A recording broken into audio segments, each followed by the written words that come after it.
Madame, Monsieur, bonjour. Bienvenue au tribunal de l'actualité de ce 15 juin 2022 sur la radio Watt FM et sur la télévision Free TV.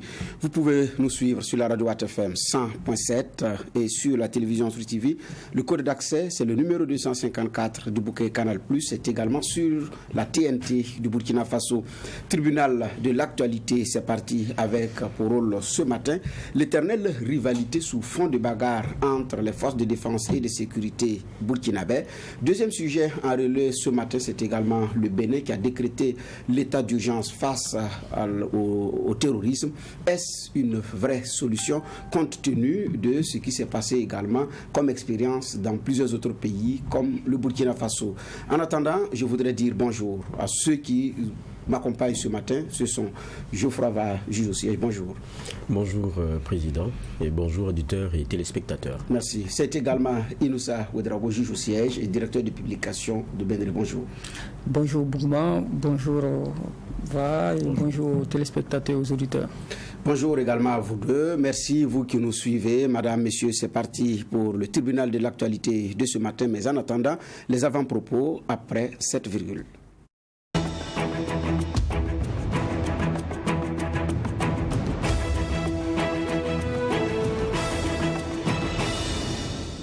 Avant-propos, c'est avec Geoffroy Var pour commencer. Oui, merci Président. Moi, mon avant-propos va concerner ce qui est en train de se passer aujourd'hui avec ces différentes de population à Dori, ensuite, avec Seitenga et alentour, la grosse pression qu'il y a et la peur des populations donc, qui trouvent refuge dans cette ville-là. On parlait de 26 000 âmes. C'était la population de la ville. Elle a près de 60 000 déplacés. Il faut compter les 3 ou 4 000 qu'on a eu récemment. Ça fait une pression vraiment énorme et ça donne à réfléchir. Et on est en train de... Je ne sais pas si on n'a pas déjà passé le cap des 2 millions de déplacés dans notre pays. C'est en gros 10% de la population burkinabé. Donc je pense que ça parle. Donc il y a des pressions qui sont très fortes sur les villes qui accueillent ces déplacés-là. Et ça oblige à plusieurs réflexions. C'est quoi qu'on dise aussi des personnes qui sont dans un dénuement qui est total, donc dont il faut s'occuper.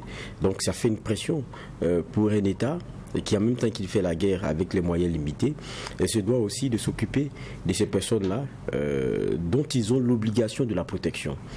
Et donc, quand on regarde ce qui est en train de se passer à Dori, moi, ce qui me parle, c'est est-ce qu'on est en train de mettre tout en branle pour commencer à s'occuper de ces personnes-là?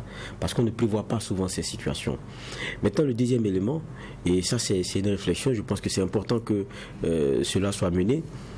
Est-ce qu'on va rester dans un assistanat alors qu'on n'est pas en train d'inverser la tendance et on sent que ce n'est pas forcément demain la veille? C'est près de 2 millions, je dis encore. Est-ce qu'il ne faut pas leur donner aussi, pour ceux qui le peuvent, l'opportunité de s'assumer et de trouver une certaine dignité en leur permettant, en déployant en tout cas des moyens possibles pour qu'ils puissent se prendre en charge? Ça peut être des activités qui peuvent être menées. Il y en a qui avaient des métiers. Je veux dire, est-ce qu'on ne peut pas réfléchir à ça? C'est vrai qu'aujourd'hui, chacun se débrouille. Comme il peut aussi, il est dans un camp qu'il ne connaît personne, il sortira du camp après chercher un petit boulot et tout. Mais est-ce qu'il ne faut pas penser ça de façon pérenne? Parce que je dis c'est encore 10%, c'est en gros 10% de notre population. Et on sait comment il y a eu des scandales sur la question même des vues qui leur sont adressées, des moyens qui leur sont adressés. Et ces moyens déjà même ne sont pas importants. Est-ce qu'il ne faut pas penser ça? Quand on sait que pour ces 2 millions-là, ce n'est pas demain qu'ils vont retourner chez eux. Et je pense que ça, c'est très important. L'assistanat, c'est bon, mais c'est des gens qui ont besoin aussi de dignité. Et il faut savoir les accompagner, il faut savoir mettre des programmes pour cela. Et je pense que ça, c'est une réflexion qui mérite d'être posée. Merci, juge Var, juge Ouedraogo. Merci. Moi, je voudrais m'intéresser à la question de la solidarité africaine par rapport à ce que les pays du Sahel vivent en général et en particulier ce que vit le Burkina Faso. Je ne sais pas si c'est moi qui ne suis pas suffisamment, mais j'entends très peu les pays africains et par rapport à ce que vivent les pays du Sahel et comme je l'ai dit notamment le Burkina Faso. Nous avons des pays dans la sous-région ouest africaine qui ne pipent pas mot de tout ce que nous vivons comme massacre ces derniers temps. Et moi, je m'interroge sur la problématique de la question, la problématique de la solidarité africaine. On a souvent indiqué que les Africains étaient très solidaires et quand la case de ton voisin brûle, il faut toujours s'intéresser à ce qui s'y passe. Mais je dois déplorer que les États africains montrent de moins en moins de solidarité vis-à-vis des pays du Sahel et notamment du Burkina Faso, et ça c'est déplorable. Et je voudrais paraphraser cette citation de Martin Niemöller qui indiquait que quand on est venu chercher les communistes, il ne s'est pas opposé parce qu'il n'était pas communiste. Quand on est venu chercher les catholiques, il ne s'est pas opposé parce qu'il n'était pas catholique. Quand on est venu chercher les syndicalistes, il ne s'est pas opposé parce qu'il n'était pas syndicaliste. Et un jour, ils sont venus pour le chercher et il n'y avait plus personne pour le défendre. Et je pense que les États africains doivent encore montrer plus de solidarité à l'endroit des pays du Sahel et du Burkina notamment par rapport à tout ce que nous vivons. Merci aux deux juges pour les avant-propos. Madame, Messieurs, merci également à toute l'équipe de la réalisation qui nous accompagne dans cette émission. Tribunal de l'actualité, c'est parti. C'est une énième bagarre entre les forces de défense et de sécurité burkinabais. Les rivalités continuent, mais de rares fois, ils sont arrivés au mai. Hier encore, Kaya a été le théâtre de bagarres ouvertes entre les forces de défense et de sécurité, notamment la police municipale et les militaires, compte tenu d'une situation pour une histoire de mise en fourrière d'une moto de militaire. La suite, on la connaît, c'était un violent affrontement entre les deux entités dans les locaux de la police municipale de Kaya. Alors, Inoussa Ouedraogo, ce n'est pas la première fois que les forces de défense et de sécurité du Burkina s'affrontent parfois par coups de poing, parfois par des invectives, mais hier à Kaya, on est passé également à une autre étape. C'est vrai que c'est la énième fois qu'il y a cette sorte de bagarre de chiffonnier entre forces de l'ordre, entre forces de défense et de sécurité. On se rappelle qu'en 2006, notamment en décembre 2006, il y avait eu à Ouagadougou même un affrontement entre la police et les militaires qui avait même occasionné quelques morts. Je sais qu'à l'époque, il y avait un sommet de la CEDEAO et de l'UEMOA qui devait se tenir ici, qui a même été reporté. Et par la suite, il y a eu d'autres types d'accrochage de ce type-là. C'est vrai que quand on vit ensemble, évidemment, il peut arriver des moments où il y a des mésententes, des incompréhensions par rapport à un certain nombre de choses. Mais de là à en arriver à cette situation, c'est déplorable. Il n'y a pas longtemps, on a vu cet accrochage du côté de Pau entre des militaires et des civils. Je pense qu'à un moment donné, il faut trouver le moyen d'arrêter tout ce désordre, toute cette pagaille, qui montre qu'il y a un malaise profond entre, d'une part, nos forces de défense et de sécurité et les populations, et d'autre part, entre les forces de sécurité et elles-mêmes.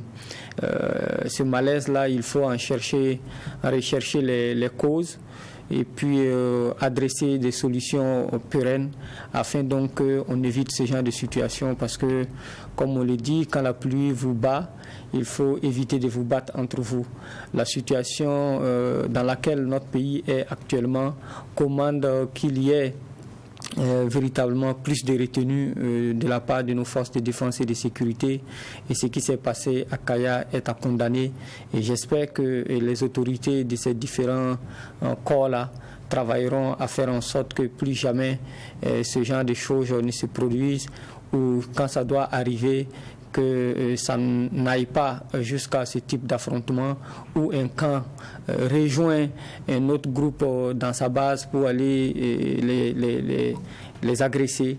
Et notre pays ne mérite pas ça. Et je pense que la justice aussi doit faire son travail, parce que évidemment on est dans une situation où assez souvent on laisse les autorités en charge de la sécurité gérer ça, comme on le dit, entre eux. Mais il faudra à un moment donné aussi que la justice se saisisse de ce genre de questions-là, que les coupables soient punis, afin qu'on évite au maximum que ça se reproduise. Okay, merci. Alors, juge Vaz, je dis c'est la énième bagarre parce qu'il y en a eu beaucoup. Il y a eu plusieurs crises, parfois avec les populations, comme l'a rappelé M. Ouedraogo. Mais en général, c'est rare qu'on en arrive aux mains. Et hier, il y a un autre pas de franchi. Est-ce qu'à cette allure, il ne faut pas craindre le pire un matin?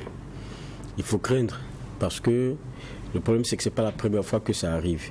Aujourd'hui, on parle de militaires et de policiers municipaux, mais il y a aussi certains témoignages qui nous rappellent que pour la même ville de Kaya, il y a eu un incident, un accrochage entre une équipe de patrouille de la BAC et un militaire. S'en est suivi un genre de répression puisque les militaires sont revenus, ils ont tiré, en tout cas, ils sont venus à la devanture du commissariat central et ils ont opéré des tirs en l'air. Et selon des témoignages, donc, évidemment que le pire a été évité, mais il y a aussi le poste de contrôle de police qui est situé à l'entrée de la ville, venant de Piscila, qui a été saccagé et incendié. Et ils disent que depuis qu'il y a eu ce problème-là, donc, il n'y a plus de patrouille, en tout cas, sur l'axe Kaya-Piscila, parce que les éléments de la BAC préfèrent de plus sortir et tout. Voilà encore un autre problème. C'est-à-dire que pendant qu'il pleut et que nous sommes sous la pluie nous bat, nous, on se bat entre nous. Je pense que c'est quand même dommage. Et puis, ça se passe quand même, pour ce qui est enrôlé ce matin-là, la descente, vous disiez, affrontement entre militaires et policiers municipaux, ce n'est pas un affrontement. C'est une descente de militaires dans un commissariat et ils ont décidé de passer à tabac un certain nombre d'agents. C'est grave. Sinon, c'était un témoignage, on parle de descente avec couteau et autres. Comment des militaires peuvent posséder des couteaux et descendre parce qu'on a pris la moto de l'un d'eux et corriger ceux qui sont là? Et il y a un qui s'en sort avec une fracture, nous dit-on. Les autres ont été évacués. Mais dans quel monde on est? Et puis c'est le 14 mardi, c'est hier. On est en plein deuil, donc c'est leur façon à eux de marquer leur attachement à ce qui est en train de se passer, à ce que traverse la nation. Il y a une inconséquence, il y a une irresponsabilité qui est tellement grave ici. Mais je pense aussi que c'est symptomatique de la situation dans laquelle on est. Quelquefois, on reproche aux civils qui sont dans certaines villes, lorsqu'on regarde leur comportement, ou bien quand on vient, on a l'impression on dirait que tout va bien au Burkina. Leurs frères à côté, à quelques kilomètres, sont dans des turpitudes innommables. Mais ici, on a l'impression que bon, ça va. Il n'y a pas de problème. C'est pas le même Burkina. Ok, mais le militaire lui-même. Quand on parle de Seitenga, quelques jours avant les tueries qu'on a eues récemment, il y a eu des militaires qui sont tombés. Le deuil national, c'est un peu pour tout ça. Mais c'est dans ce deuil-là qu'ils viennent commettre des actes pareils. Ça veut dire un peu le niveau d'impunité qu'ils pensent avoir. Parce que quand quelqu'un sait qu'on va lui taper sur les doigts, je ne pense pas qu'il s'amuse à ce genre de jeu. Ça veut dire qu'ils ont déjà fait tellement d'éléments, tellement de gaffes à Kaya, qu'ils n'ont pas été punis, qu'on continue, on veut franchir le Rubicon. Sinon, dites-moi, même dans le petit espace dans lequel nous sommes, nous travaillons ensemble, vous savez qu'il y a des actes, si vous posez, attention, vous avez une hiérarchie, vous avez des supérieurs, ça ne va pas passer. Mais si vous vous permettez ça, c'est parce que vous vous dites qu'il n'y a rien. J'ai fait, puis il n'y a rien. On prend la moto de quelqu'un, on ne nous dit même pas les conditions dans lesquelles la moto a été prise, c'est sûr qu'il y a eu une infraction, il y a eu quelque chose. Mais parce qu'on estime que son galon, ou bien la couleur de son treillis est meilleure que tout autre, donc lui là il n'a pas valeur, il n'a pas. Et ça se passe même aussi de nos forces de façon générale, où certains se sont permis de faire un genre de stratification où il estime que lui il est bien meilleur que l'autre. Ce n'est pas un secret. Pour certains militaires, lorsqu'ils discutent souvent, le policier c'est le moins courageux. Il dit arrête de te comporter comme un policier, ils le disent. Ça peut être une boutade, mais c'est une réalité. C'est comme ça qu'il. Non, ce n'est pas bon. Maintenant, le policier municipal à côté, vous voyez un peu, lui, c'est un civil déguisé pour eux. Il n'a pas. Mais alors que c'est quelqu'un qui est sur la route parce qu'il a un mandat, il représente l'autorité. Et quand ils arrivent dans le commissariat, ils bousculent même je pense que le haut commissaire. Il s'est même retrouvé au sol. Il s'est retrouvé au sol. Une simple bousculade. Vous voyez, c'est-à-dire que chacun des actes qui sont posés, c'est vraiment assez grave. Maintenant, qu'est-ce qui sera réservé? Qu'est-ce qui leur sera réservé? Pour moi, il y a plusieurs éléments. Il y a l'acte qui est à réprimer, mais le contexte même dans lequel l'acte se pose. Comment des militaires dans un deuil national préfèrent aller descendre dans un commissariat parce qu'ils ne sont pas contents et avec des couteaux et tout. C'est des voyous. C'est ce qu'on veut de notre armée. C'est des éléments comme ça qu'on veut. C'est ce qu'on veut donner comme, je ne sais pas moi, image de notre armée. Il y a un problème. Quand les cas adviennent, il faut savoir les traiter. C'est comme ça qu'on évite que ça se répète. Sinon, partout, même dans ce que nous faisons comme travail, partout il y a des moutons noirs, partout il y a des gens qui se comportent très mal. Ils sont de la corporation, vous n'êtes pas fiers d'eux. Partout c'est comme ça, que ce soit chez les militaires, chez les journalistes, et partout, vous en trouverez. Mais la meilleure façon d'éviter que la tâche là, elle éclabousse tout le monde, c'est de régler le problème quand il survient. Je pense que c'est comme ça. Tant qu'on manque de fermeté, ça va continuer. Et pour Kaya, pour terminer, ce n'est pas la première fois que ça arrive. Donc, parce qu'on a permis, parce qu'on a laissé faire, voilà ce à quoi on a droit aujourd'hui. D'accord. En tout cas, selon ce que vous avez dit, selon les témoignages, la BAC, la brigade anticriminalité, n'est pas plus, compte tenu d'ailleurs de l'accrochage avec effectivement un militaire, et puis bon, la suite on la connaît. Mais effectivement, selon les témoignages de quelqu'un qui a suivi la scène, ils sont arrivés à 30 ou 50, ont envahi le commissaire et la police municipale. Oui, il y avait une dame qui a été mise de côté, mais les autres ont été sérieusement rossés. Ceux qui s'évanouissaient, ils attendaient, vous revenez à vous-même et vous en prenez encore davantage. Alors, quel signal on envoie par rapport aux questions de civisme au niveau du Burkina, où à chaque moment on répète que le Burkinabé est devenu un civique, mais ici, il y a aussi l'autorité dans ces symboles forts qui ont été touchés. Quel pourrait être un message pour que le Burkinabé puisse se ranger, être une fois, comme on appelle ça, pour la promotion du civisme au Burkina par le haut? Et en la matière, je voudrais terminer par qu'est-ce qui sera réservé par rapport à la suite en termes de solutions. Et moi, je pense que j'avais évoqué un peu la nécessité et l'urgence pour la justice de se saisir de cette question-là.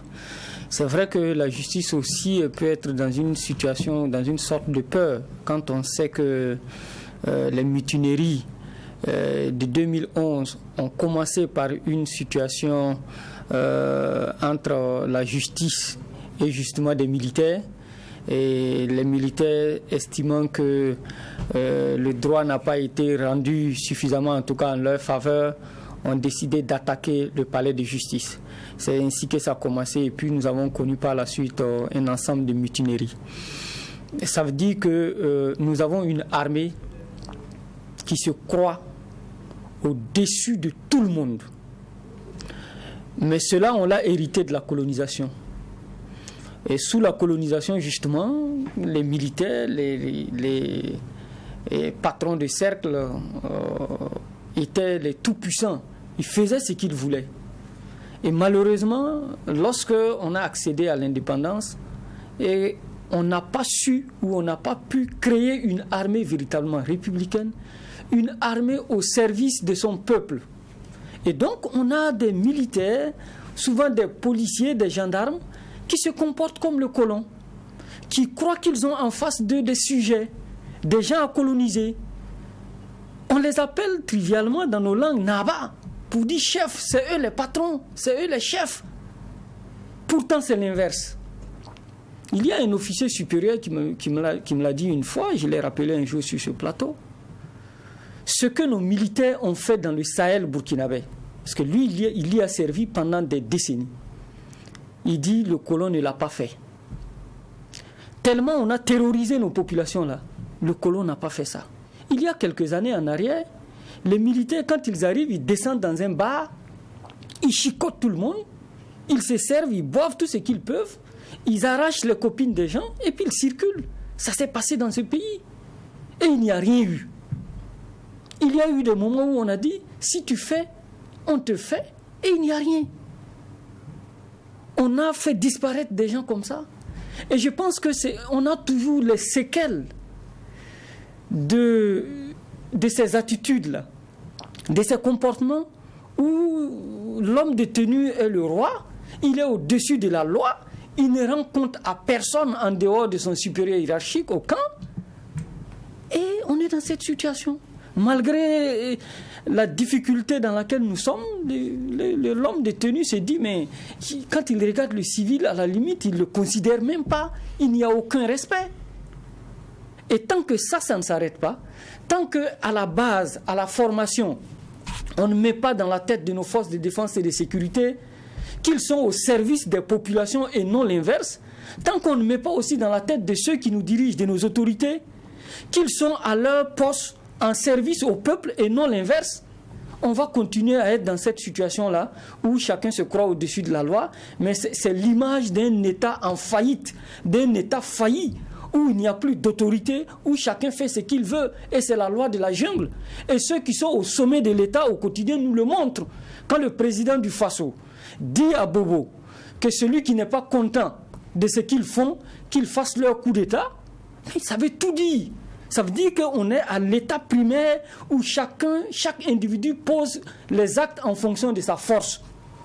Donc, en réalité, ce qui s'est passé à Kaya est effectivement l'image que renvoient nos autorités en indiquant que c'est la loi du plus fort, c'est la loi de la jungle.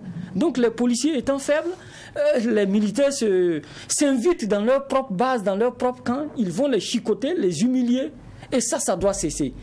Mais pour que ça cesse, il faut qu'ensemble, chacun mette sa main dans la pâte. Il faut que nos leaders d'opinion parlent. Il faut que nos autorités incarnent la fonction qu'ils assument.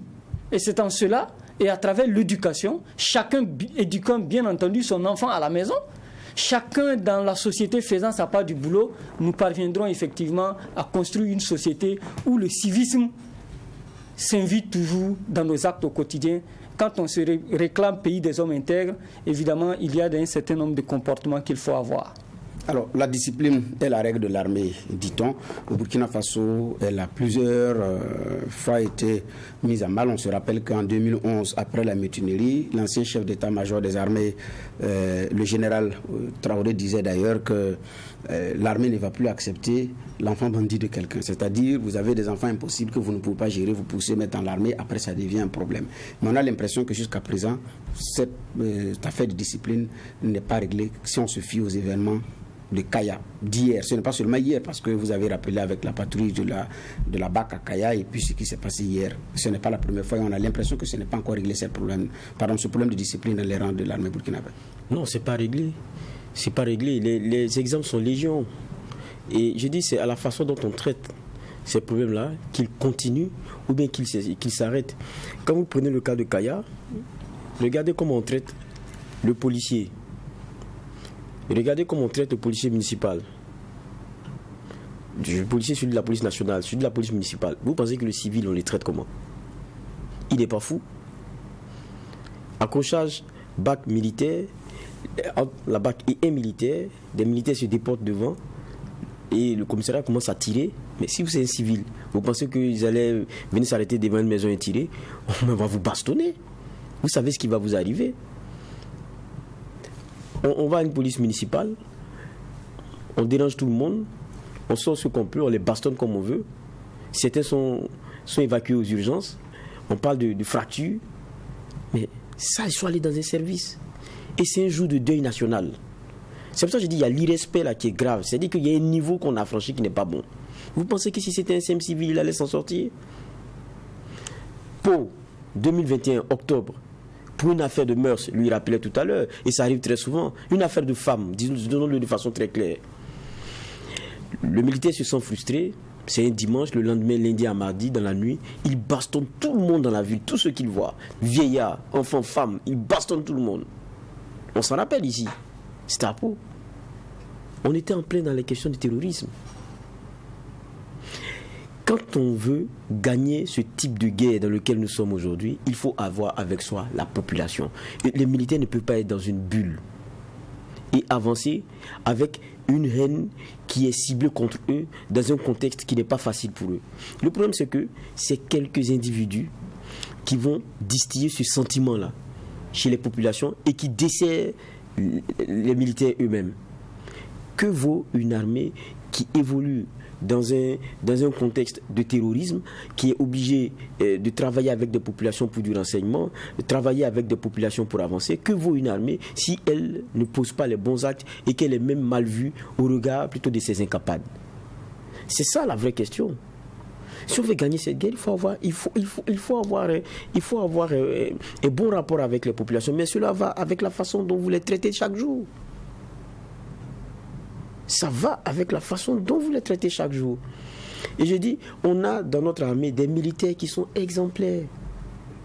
Mais si on laisse les brebis galeuses là continuer, ça va avoir l'impact qui n'est pas bon. Et c'est tout le monde qui va en payer le prix.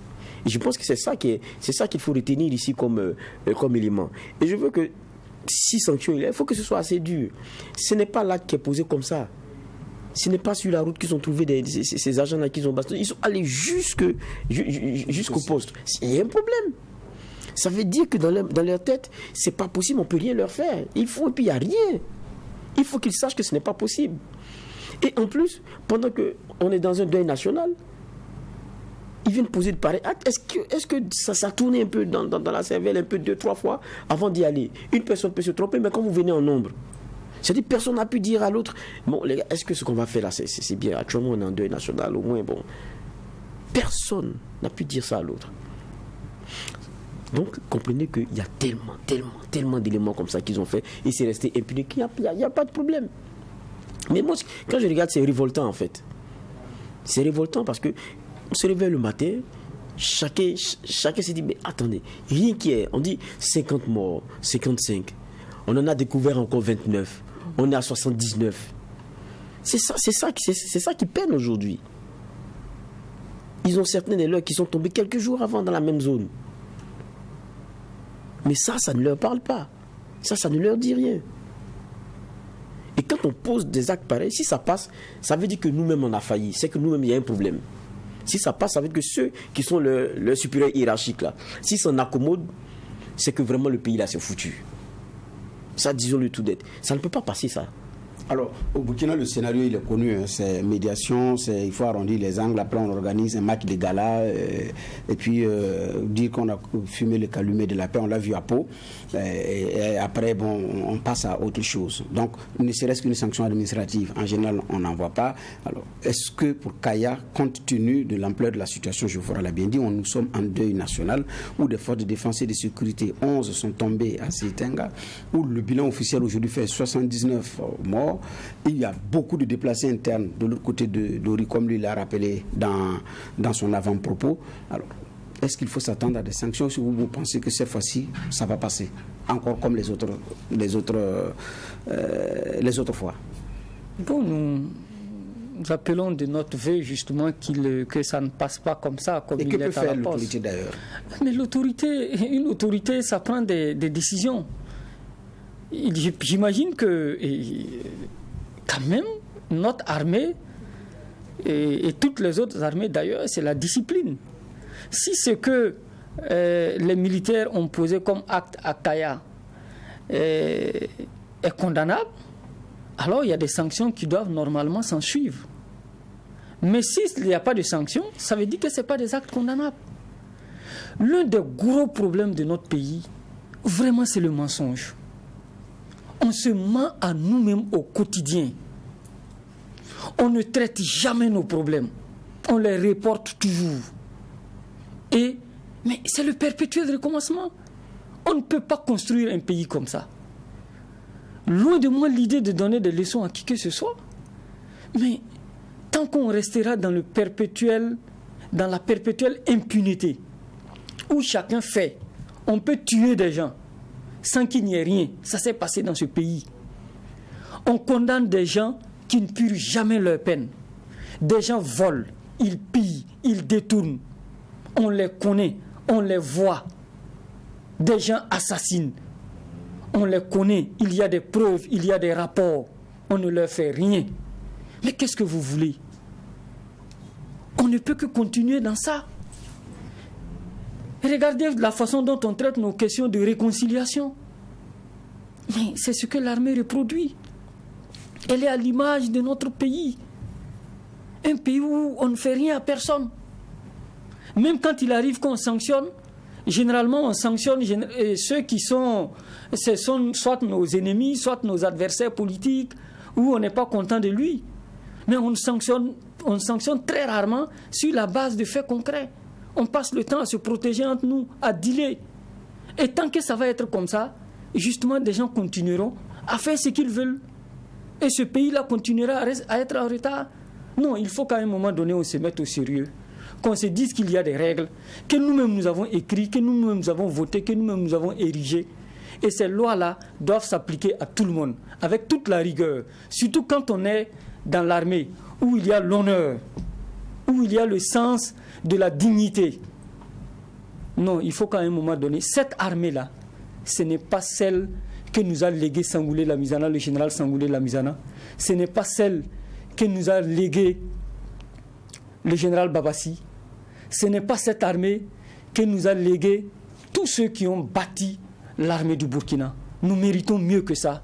Et la hiérarchie aujourd'hui doit montrer que cette armée-là n'est pas à son image. Il faut que ça change. Alors, il faut que ça change. C'est aussi la question de la collaboration entre les civils et les forces de défense et de sécurité. C'est une réclamation, une demande qui a plusieurs fois été entendue. Il faut que les populations civiles acceptent de collaborer parce que parfois, quand il y a des actes terroristes, elles sont parfois au courant, mais elles ne disent rien. Et alors, est-ce que cette situation est de nature à favoriser d'ailleurs cette collaboration? C'est ce que je disais à un moment donné. Ça force l'armée à être dans sa bulle parce qu'au contact avec les populations se retrouvent en danger puisque n'ayant pas confiance en une population qui n'a pas confiance en l'armée. Tout à l'heure, il le disait, quelquefois, les descentes punitives ou même les dérives dans les opérations font que le citoyen ne se sent pas protégé par l'armée. On entend souvent certains témoignages. Quand les rebelles viennent, ils nous tapent. Quand c'est l'armée qui vient encore, ils nous tapent. Donc on ne sait même pas où on va se mettre. Quelquefois, c'est ça aussi le problème. Mais maintenant, même dans des zones qui sont maîtrisées, quand on prend le cas de Kaya, c'est-à-dire qu'il y a des incursions de temps en temps, il y a des gens qui tournent autour, c'est comme ça que ça fonctionne. Mais si les populations qui sont avec vous, vous ne vivez pas en bonne intelligence avec elles, parce que vous pensez que, c'est comme on le dit souvent, le militaire, on doit avoir peur de lui. Mais si, actuellement, en 2022, là, vous pensez encore que le militaire, on doit avoir peur de lui, c'est que vous n'avez rien compris. Hein, parce que ceux qui sont en train de taper là, ce n'est pas des militaires, ils n'ont pas fait de formation militaire, ils n'ont peur de personne. Hein. Ça, c'est fini. Les seuls alliés que notre armée peut avoir, c'est nous, c'est les populations. Et c'est ensemble qu'on peut gagner la guerre. Mais ça signifie qu'il y a un préalable, qu'on vive en bonne intelligence. Et vivre en bonne intelligence implique qu'on se respecte. Il implique qu'on se respecte. Vous ne pouvez pas être dans un camp, vous ne pouvez pas être dans une ville, vous passez votre temps à chercher les femmes des gens, à tirer les gens ici. Quand on vous entend, c'est des affaires de mœurs.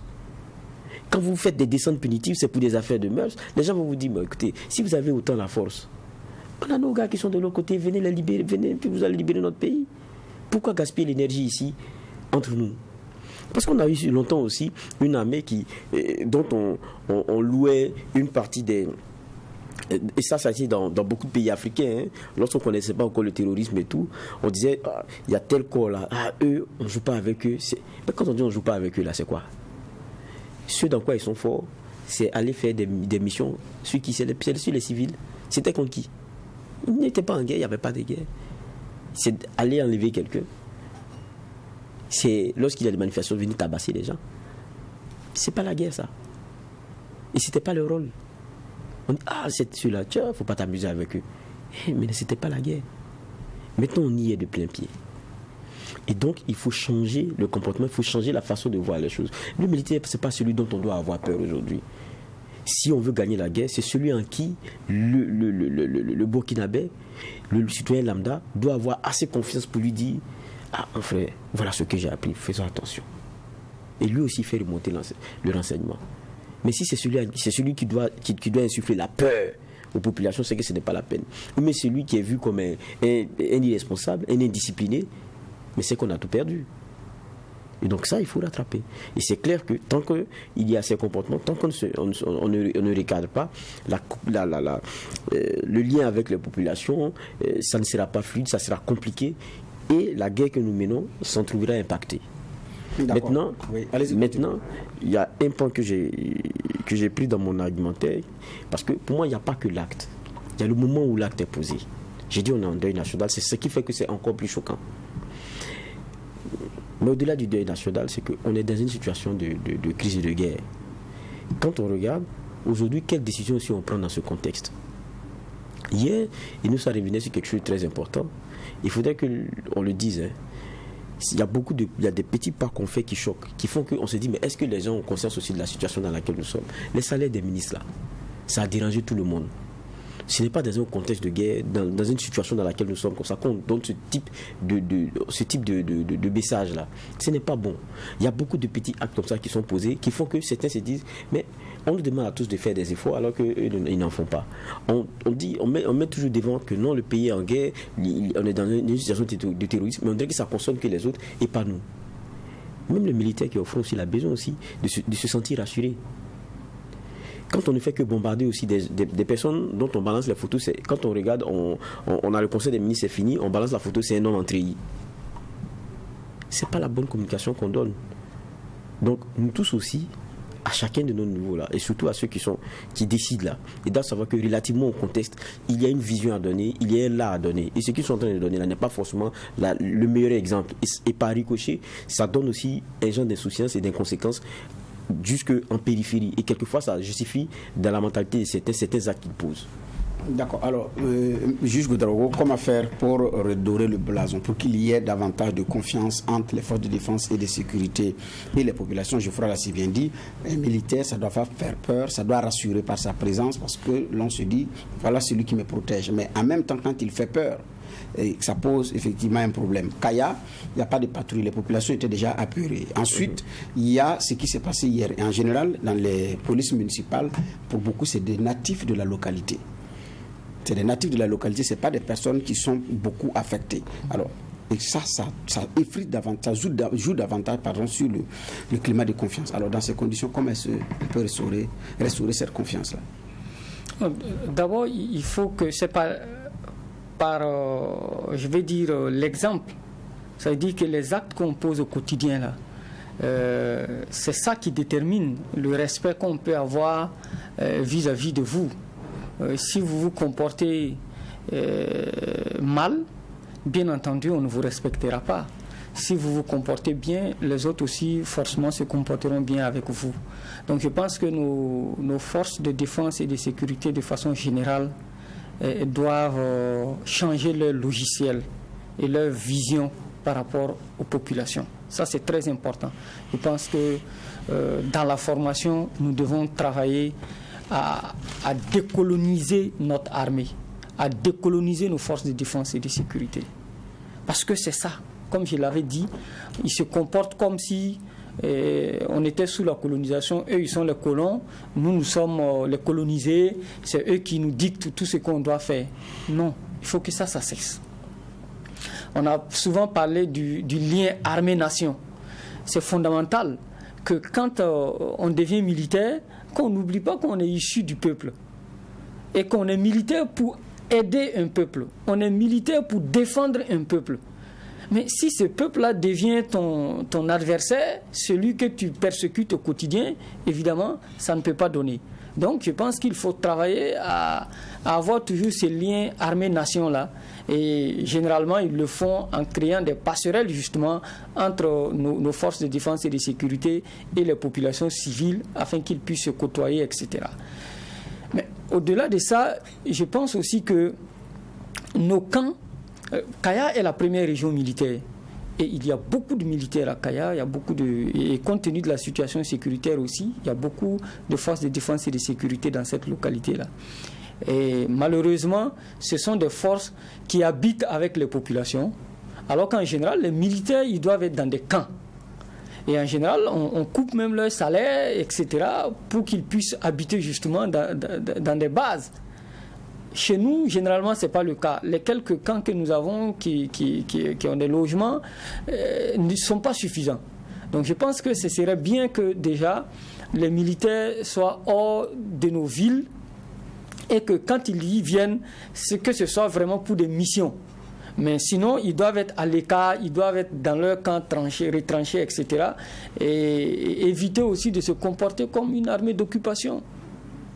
Va la rappeler. Quand nous voyons nos FDS, on fuit, on se cache, etc.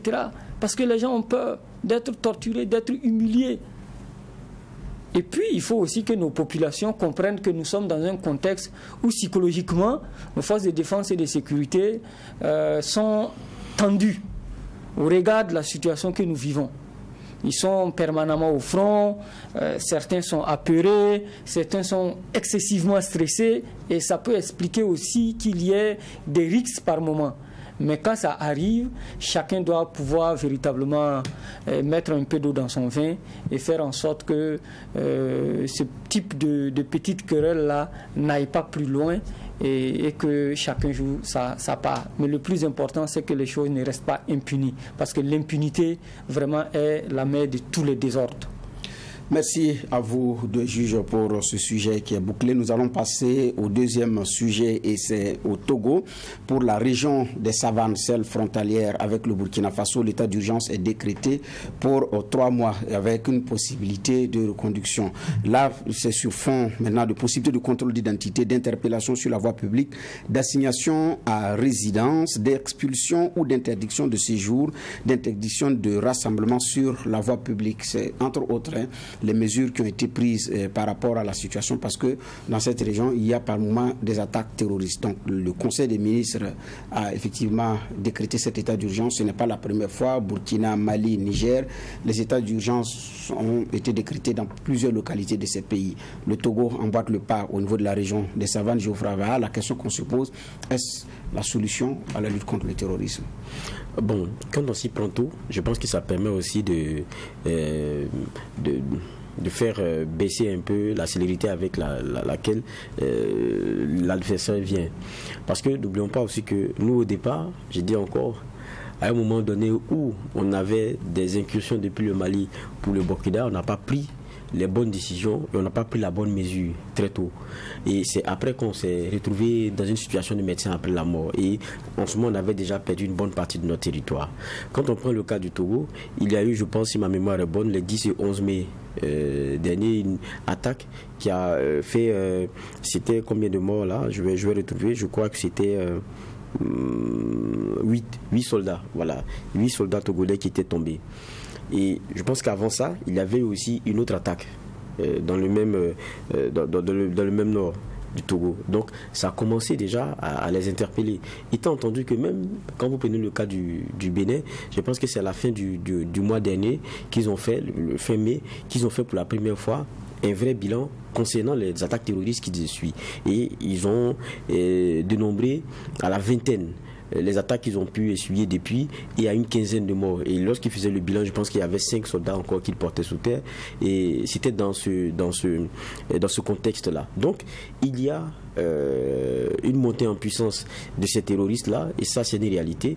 Et une évolution vers les pays côtiers. Et les uns et les autres ont commencé à comprendre qu'il y a une pression qui est très forte à leurs frontières. Mais tant que c'est encore aux frontières et un peu dans l'interpays, c'est des choses qui sont gérables. Et l'état d'urgence qui est décidé par le Togo, déjà même quand vous prenez le monde syndical et autres, parce que vous avez à l'intérieur, quand on parle d'état d'urgence, c'est un nombre de restrictions des libertés, ils disent ça se justifie parce qu'ils savent plus ou moins la menace qui est en train de pointer à l'horizon. Et puis quand on prend même l'attaque de 10 et 11, ça a été pour eux, dans leur cas, revendiqué même par le GSIM. Donc, ce n'est pas à tergiverser, à se dire est-ce que c'était. Non, ils l'ont revendiqué. Donc ils savent qu'ils sont dans la ligne de mire, notamment d'un groupement qui est déjà le GSIM. Donc il faut prendre le taureau par les cornes. Je pense que c'est ce dans quoi ils sont. Ils ont dit de façon très claire qu'il y aura donc des contrôles un peu plus accrus. Il y a beaucoup d'éléments qu'ils ont ressortis. Maintenant, il y a les craintes des populations parce qu'ils ne sont pas habitués à ça. L'état d'urgence, ils ne connaissent pas. C'est maintenant qu'ils commencent à faire face à ces éléments. De restriction de liberté. Voilà. Et donc, on a écouté certains leaders du monde syndical et autres qui disaient c'est intéressant, c'est qu'il y ait une bonne communication sur ce qu'on même contenu dans cet état d'urgence. Mais ils ont tous tous un dénominateur commun, c'est celui de comprendre que la situation elle est en train de s'aggraver et c'est important ici et maintenant d'en prendre la pleine mesure. Et c'est ce que c'est ce qui est en train d'être fait. Alors, juge Ouedraogo, la question fondamentale, hein, c'est est-ce une solution? C'est vrai qu'au Burkina, il y en a, au Niger, il y en a dans certaines localités et même du Mali. C'est la même question que j'avais posée à M. Vaha que je vous pose, parce que ça va aussi avec des restrictions de liberté. Oui, je pense que c'est bien déjà que le peuple togolais prenne les mesures rapidement pour faire face à cette situation-là. On peut même dire que s'ils ne sont pas pris à temps, mais il n'est jamais tard pour bien faire. Et c'est déjà bien.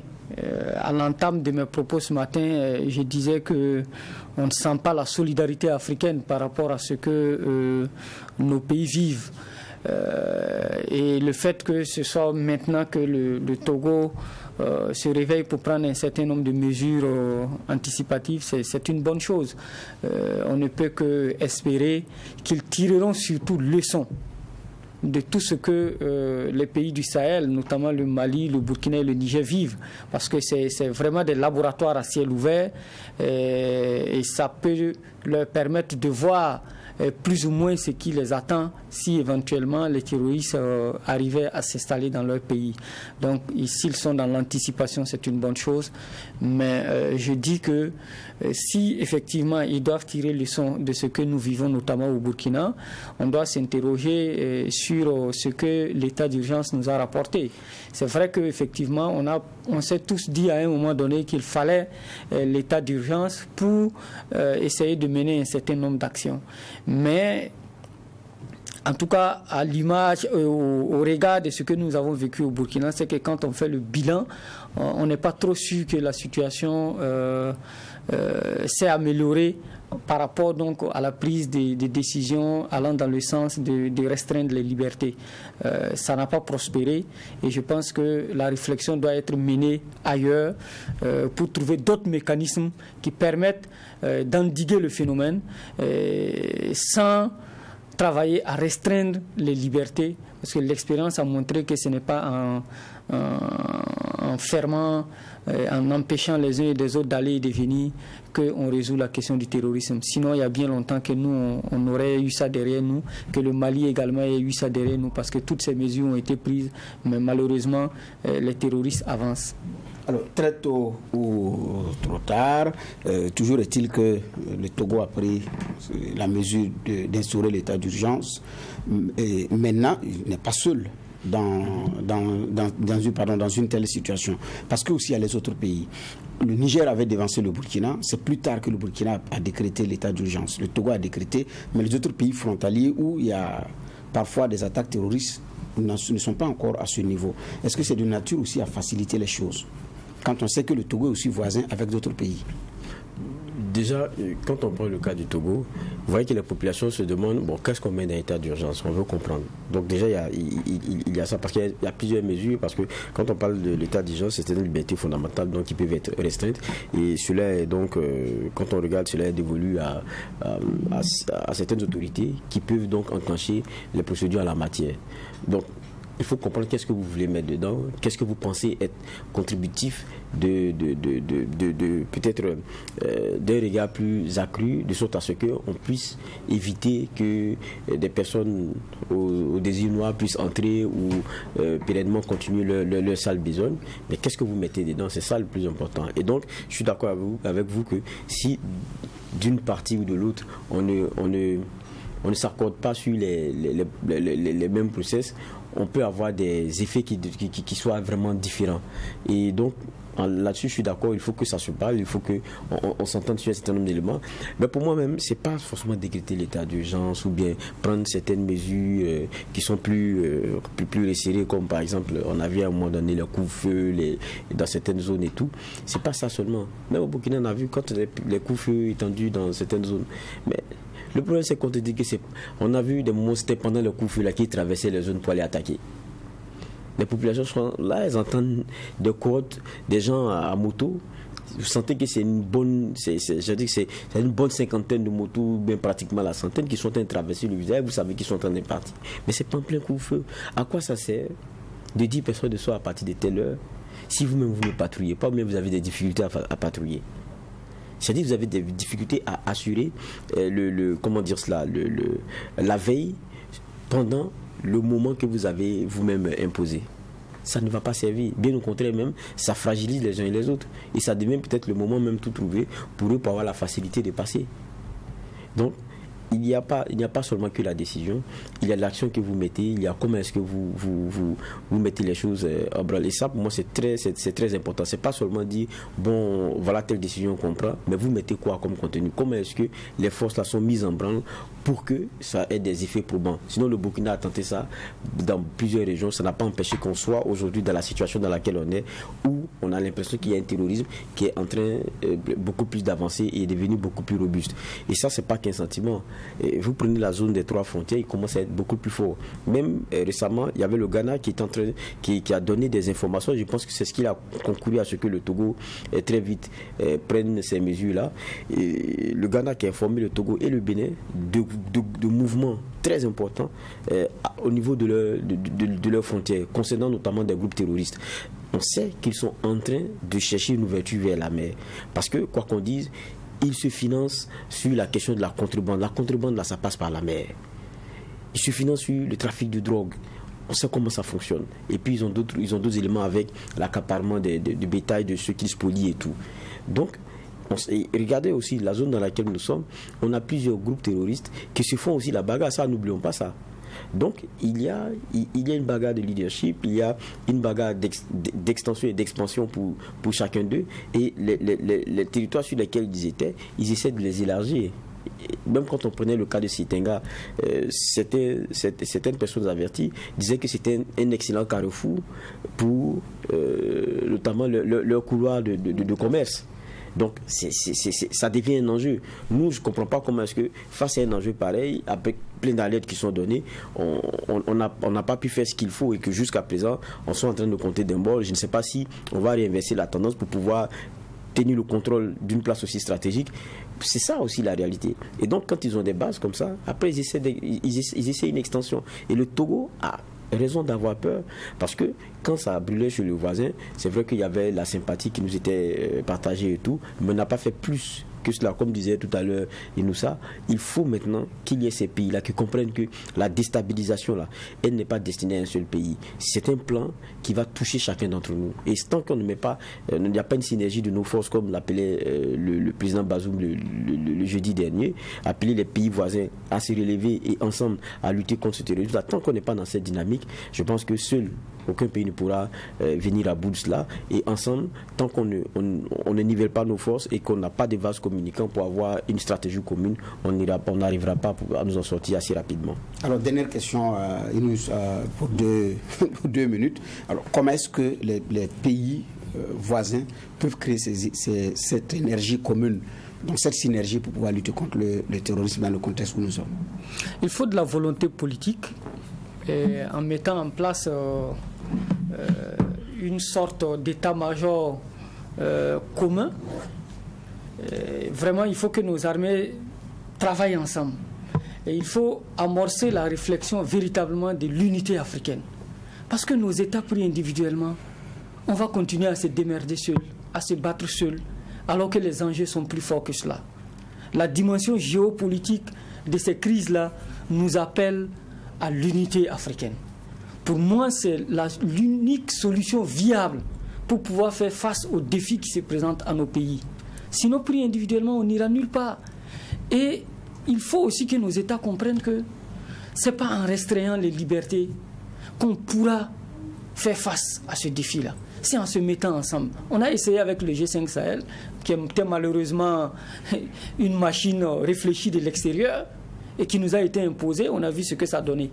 Mais le jour où les Africains comprendront que nous avons un destin commun et qu'il n'y a pas d'avenir pour un pays africain tant que d'autres pays autour de lui seront dans des difficultés, on ne va véritablement pas s'en sortir. Seule l'unité des pays, de nos armées, peuvent nous permettre de sortir de cette situation. Voilà qui est bien dit, et c'est la fin de cette convocation de ce jour. Merci au juge Vaha et au juge Ouedraogo. Merci vous qui nous avez suivis. Le rendez-vous est pris pour demain matin pour l'avant-dernière convocation de cette semaine du tribunal de l'actualité. Encore merci vous qui nous avez suivis. Merci à toute l'équipe de réalisation. Au revoir et bien des choses chez vous.